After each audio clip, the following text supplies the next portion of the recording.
আসসালামু আলাইকুম। প্রিয় দর্শক, অন্য মঞ্চের আলাপচারিতায় আপনাদের সকলকে আমন্ত্রণ জানাচ্ছি। বার্তা রুটি গেল গ্রামে গ্রামে, মিত্তির মশাই যাবেন সাগর সঙ্গমে। আর মিত্তির মশাইকে, মিত্তির মশাই হচ্ছেন আমাদের ডক্টর ইউনূস।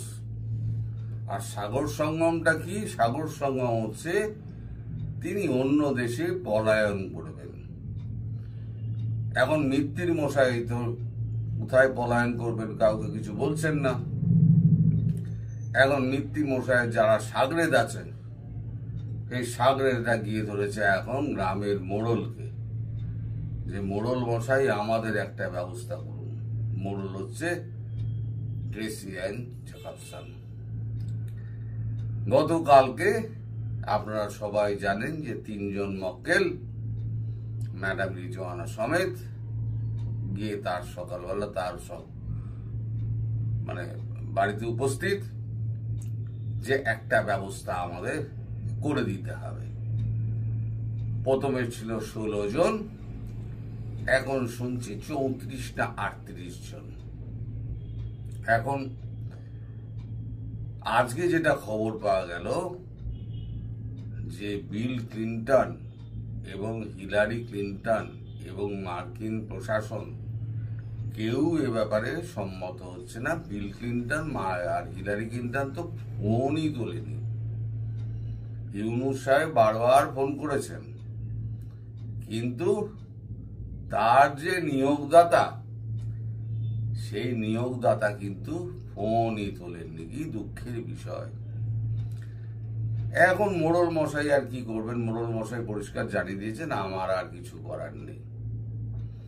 এখন ভেতরে ভেতরে শোনা যাচ্ছে যত উপদেষ্টা আছেন তারা সবাই বলছেন যে আমাদের অমুক দেশের রাষ্ট্রদূত করে দিন, আমায় তমুক দেশের রাষ্ট্রদূত করে দিন। এমনকি পররাষ্ট্র দপ্তরের যে উপদেষ্টা, এই উপদেষ্টাও আমাদের শান্তশিষ্ট ভদ্রলোক, তাকে প্রশ্ন করলেই তিনি বলেন আমি কি করব বলুন, আমি তো কিছুই জানি না, আমাকে ধরে বেঁধে এখানে এনে বসানো হয়েছে, আমি তো কিছু বলতে পারবো না, কিছু জানি না। আমি এ সবসময় কাঁপছে, বাঁশ পাতার মতো সবসময় কাঁপছে। তিনিও এখন বলছেন উপদেষ্টা পদ ছেড়ে তিনি এখন কোন একটা দেশের রাষ্ট্রদূত হয়ে চলে যাবেন। কতটা ভয়! এখন পলায়নের সমস্ত জোয়ার লেগে গেছে, কে কোথায় পলায়ন করবে। এখন যিনি মোড়ল, মোড়লের বাবা, যিনি কর্তা ব্যক্তি, মিত্তির মশাই, এই মিত্তির মশাই এখন পাগল হয়ে গিয়েছেন। মিত্তির মশাই তো এখন মিত্তির মশাই ফোন কেউ তুলছে না। ইন্টারন্যাশনাল খিলাড়ি এখন ন্যাশনাল খিলাড়িও নয়, দেশের মানুষও দেখতে পাচ্ছে না, রাজনৈতিক দলগুলো সব মারমার কাটকাট। কোন দিন দেখবেন যে অবস্থা খুব খারাপ, মারমার কাটকাট হতে হতে। বুঝতে পারছেন যে দিন ঘনিয়ে আসছে। সুতরাং বহু আগে আমি বলেছিলাম যে ও পলায়তি যো পলায়তি সজীবতি, পলায়ন করুন। আমায় বলতে পারবেন না, আমি কিন্তু বহু আগে থেকে বলেছি যে পলায়ন করুন, আপনাদের সময় কমে আসছে, পৃথিবী আপনাদের কাছে ছোট হয়ে আসছে, আপনারা একেবারে সবাই ল্যাঙ্গর ধরে আপনাদের খুলে মারপিট করবে, আপনাকে বিবস্ত্র করে এই সমস্ত করবে। আমি কিন্তু, আপনারা সাক্ষী আছেন, আমি কিন্তু অনেক দিন আগে থেকে বলে যাচ্ছি। দূরদৃষ্টি আছে আমার, এটুকু বলতে হবে আপনাদের। যতই আপনারা প্রথম প্রথম গুজববাজ বলে আমায় দাগিয়ে দিন না কেন, কিন্তু আমি যা যা বলেছিলাম দেখুন তাই তাই মিলে যাচ্ছে। দেখুন এখন পলায়নের জন্য সব ব্যতিব্যস্ত হয়ে উঠেছে।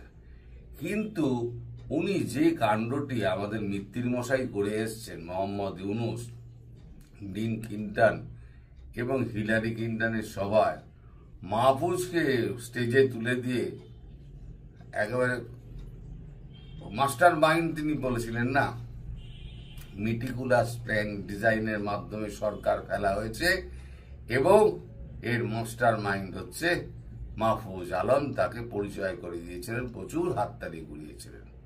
সে হচ্ছে 1.5 বছর আগের ঘটনা। এই 1.5 বছরের মধ্যে গঙ্গা, পদ্মা, যমুনা আদি অনেক জল টল বয়ে গেছে। এখন তার যা করার কাজগুলো করার, সেই কাজগুলো তিনি করেননি। উল্টে তিনি দেশটাকে ধ্বংসের দ্বার প্রান্তে এনে দিয়েছেন। কারখানা নেই, মানে আপনার কর্মহীনের সংখ্যা বাড়ছে, বাজার দর নিয়ন্ত্রণের বাইরে চলে গেছে, বেকারের সংখ্যা বাড়ছে, আপনার সমস্ত প্রতিষ্ঠানগুলো আর্থিক কষ্টে ভুগছে। আপনার যে সমস্ত বস্ত্র প্রতিষ্ঠান আছে তারা একেবারে কান্নাকাটি ছুড়ে দিয়েছে, তাদের অবস্থা খুব খারাপ। কূটনৈতিক সম্পর্ক বলে কিছু নেই, ধার ক্রমশ বেড়ে চলেছে। $130 বিলিয়ন টোটাল ধার হয়েছে। $130 বিলিয়ন ধার হয়েছে। তার মানে আপনি যদি 1.5 বছরের হিসেবটা করেন, প্রতি মাসে গিয়ে দাঁড়াচ্ছে $16 থেকে $18 বিলিয়ন ধার হয়ে গেছে। ধার মেটাবে কে? এখন তো 16 বিলিয়ন করে ধার হয়ে গেছে, তাহলে শেখ হাসিনা $16 বিলিয়ন কি করে পাচার করেছেন? সে প্রশ্ন তো উঠতেই পারে। এখন তিনি তো তার জবাব দেবেন না, আর জবাব দেওয়ার মতো অবস্থায় নেই। তিনি এখন এই জামাতের সঙ্গে বিএনপির লাগিয়ে, বিএনপির সঙ্গে এনসিপির লাগিয়ে, সব লাগিয়ে টাগিয়ে দিয়ে একটা প্যাচ কাটিয়ে তিনি এখন সবাইকে ব্যস্ত রেখে নীরবে কাটার চেষ্টা করছেন। সেজন্য এখন ধরা হয়েছে আমাদের এই একে কি বলে আপনাদের এনএসএ, খলিলুর রহমান এখন নিমরাজি হচ্ছে না। মানে বলে আমি যাব না, আমি গিয়ে শুধু অপমানিত হব না। এখন এরা জোরাজোরি করছে, যেতেই হবে। এই লুপসে সিদ্ধি গেলে তো পাত্তাই পাবে না, দরজা দিয়ে ঢুকতেই পারবে না। হ্যাঁ, ওই অনুষ্ঠানে, ওই কলম্বিয়ার এই অনুষ্ঠানে, ওইটাতে কনক্লেভে ওইখানে যোগ দেবেন, যোগ দিয়ে উনি বেরিয়ে চলে আসবেন। যদি খলিলুর যায় তাহলে পরে হয়তো আমাদের অজিত দোভালের সঙ্গে তার 2-4টে কথা হতে পারে, কারণ অজিত দোভালের সঙ্গে তার একটা যোগাযোগ আছে। এই যোগাযোগটা তিনি বুদ্ধিমান মানুষ রেখে দিয়েছেন। এখন ভারতবর্ষ যে জায়গায় দাঁড়িয়ে আছে, দেখুন ভারতবর্ষের বিজেপির এখন শক্তি আরো বেড়ে গেছে। প্রথমে মহারাষ্ট্র জিতল, তারপর হরিয়ানা জিতল, তারপর ভূমিধস ভোটে হচ্ছে বিহার জিতল, এবার রয়েছে পশ্চিমবঙ্গ। তা এই অবস্থায় দেশের মানুষ পুরো নরেন্দ্র মোদীকে ফুল দিয়ে সমস্ত শুভেচ্ছা জানাচ্ছে। আর নরেন্দ্র মোদী গতকালকে ওই সৌরভ গাঙ্গুলির মতো বিহারে গামছা উড়িয়েছেন, এরাম করে সেই ছবিও বেরিয়েছে, বিহারে গামছা উড়াচ্ছেন। আমি দেশের মানুষের জন্য কাজ করতে এসছি, আমি দেশের মানুষের জন্য কাজ করে যাব। আমার ঘর নেই, আমার সংসার নেই, আমার কোনো পরিবার নেই, আর আমি হলাম গিয়ে ফকির মানুষ। আজকে আমি আছি, কাল যেদিন আমার ক্ষমতা থাকবে না, ঝোলা তুলবো, ভোলা চলে যাবে। দেশের মানুষ কাকে বিশ্বাস করবে? একজন ফকিরকেই তো বিশ্বাস করবে। তাকে তো দেখেছে একদিন ধরে তার সিম্পল জীবনযাপন, মানুষের সঙ্গে তার ব্যবহার, প্রত্যেকটা মানুষকে সমান অধিকার দেওয়া। এখন যে পরিস্থিতির সৃষ্টি হয়েছে তাতে মোদিজির উপরেতে মানুষের প্রত্যাশাটা আরো বেড়ে গেছে। ফলে এই যে শাকালাকা বুম বুম হওয়ার যে সম্ভাবনাটা আছে, এই শাকালাকা বুম বুম খুব শিগগিরই হবে। কারণ এটা খলিলুর রহমান জানেন, আর জানেন বলেই তিনি মুখ পোড়াবার জন্য তিনি এখানে আসতে রাজি হচ্ছেন না। নিমরাজি, মানে রাজি হচ্ছেন না, এরা চাপ দিচ্ছে, এই করছে ওই করছে, এই সমস্ত চলছে।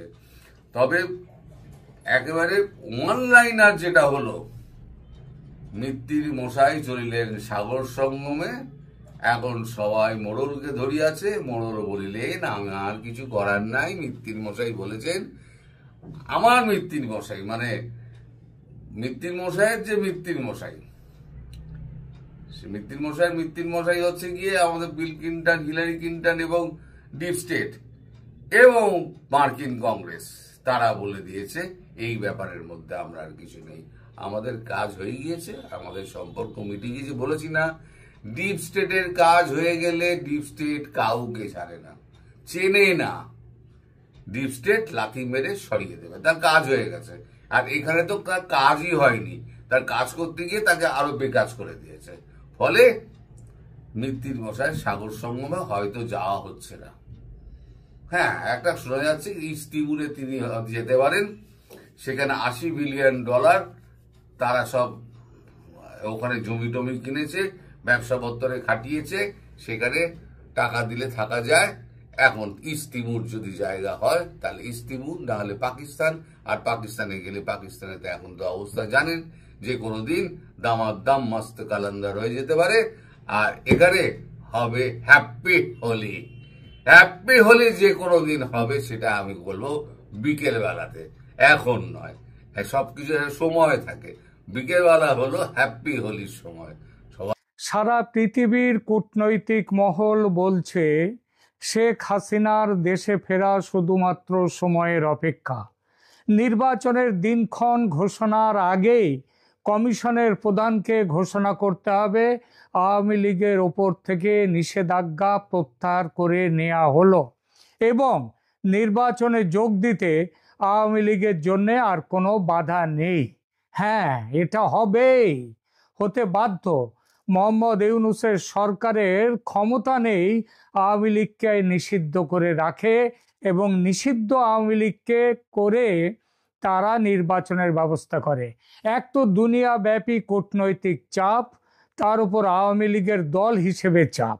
এই চাপের একেবারে হাতে গরম প্রমাণ গত 13ই নভেম্বরের লকডাউন। প্রত্যাশার চেয়ে অনেক অনেক বেশি সফল এই লকডাউন একেবারে ফাঁস হয়ে বসছে ইউনূসের গলায়।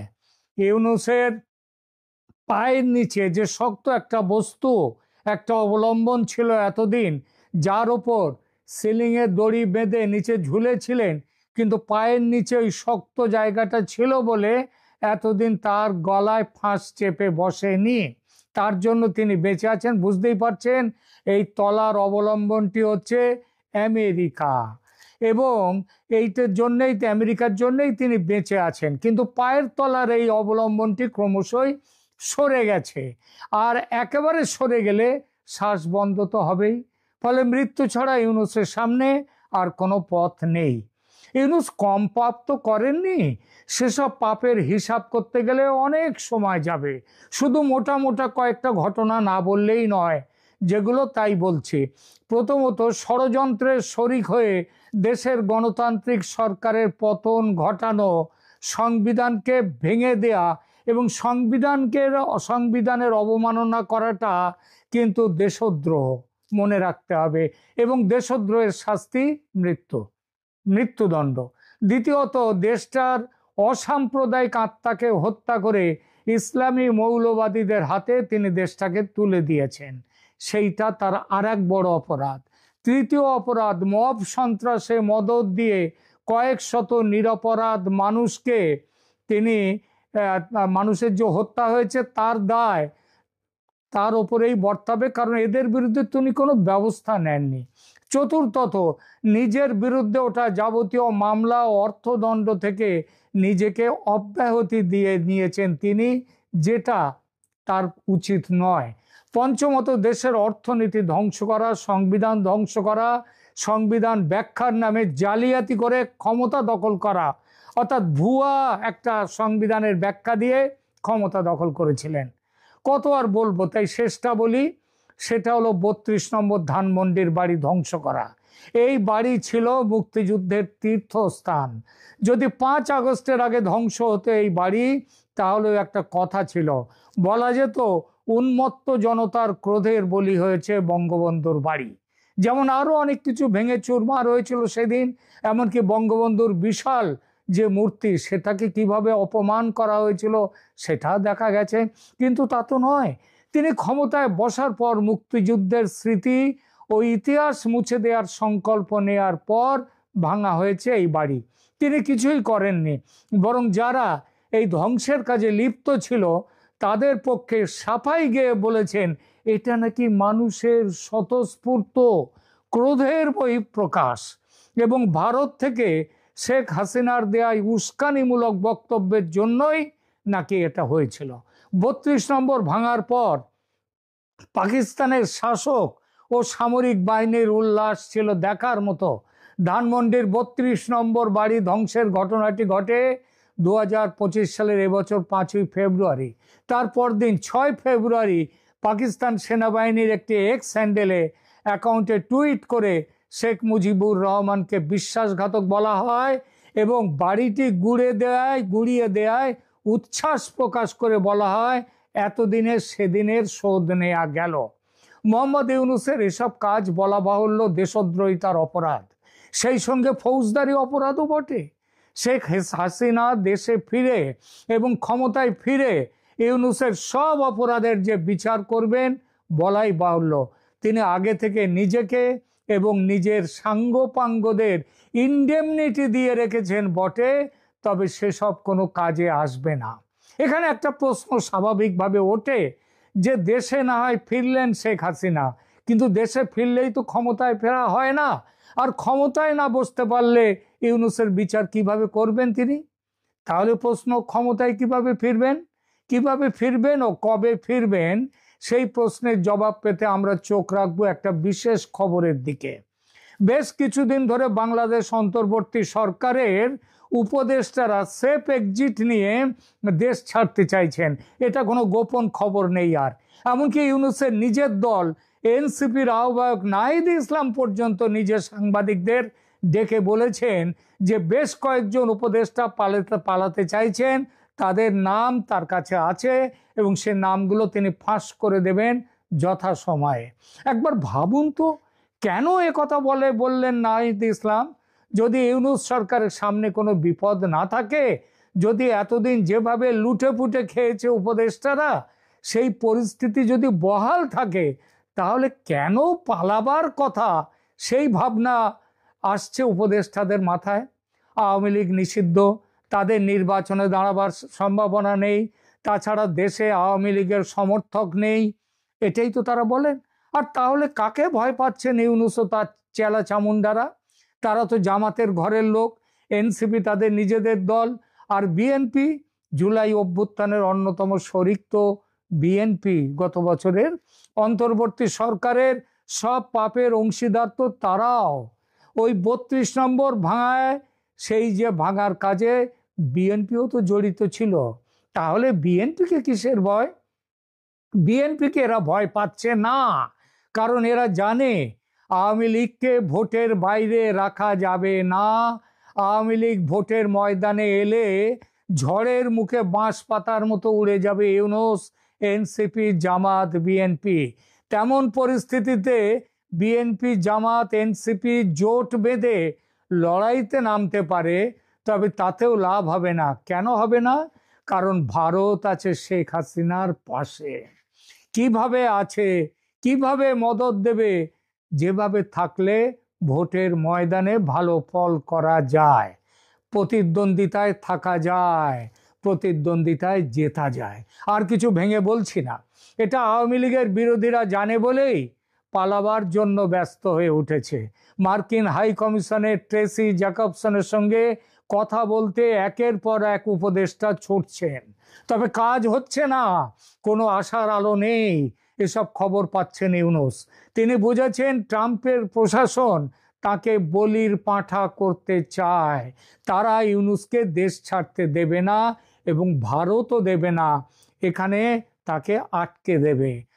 আর ইউনূস যত দেখছেন পালাবার পথ বন্ধ হচ্ছে, তত বেসামাল হয়ে উল্টো পাল্টা বকতে শুরু করেছেন। কদিন আগে ভারতের রক্ষামন্ত্রী রাজনাথ সিং কড়া গলায় ধমক দিয়েছেন ইউনূসকে, বলেছেন ঠিকঠাক না চললে আমরা ব্যবস্থা নিতে পারি, তবে চাই না বাংলাদেশের বিরুদ্ধে তেমন কোনো কড়া ব্যবস্থা নিতে। একদিকে ভারতের হুমকি, অন্যদিকে শেখ হাসিনার ফিরে আসা, দুই সাঁড়াশি চাপে দিশেহারা ইউনূস। বাঁচার রাস্তা একে একে বন্ধ হয়ে যাচ্ছে। একে একে নিবিছে দেউটি, পাপ বাপকেও ছাড়ে না। আপনিও ছাড় পাবেন না মোহাম্মদ ইউনূস। আগে আপনার পাশে দাঁড়াতো নোবেল জয়ীদের দল। গত 15 মাসে যা করেছেন আপনি, তাতে কেউ আর আপনার পাশে আসবে না। দেখতে পাচ্ছেন নিজের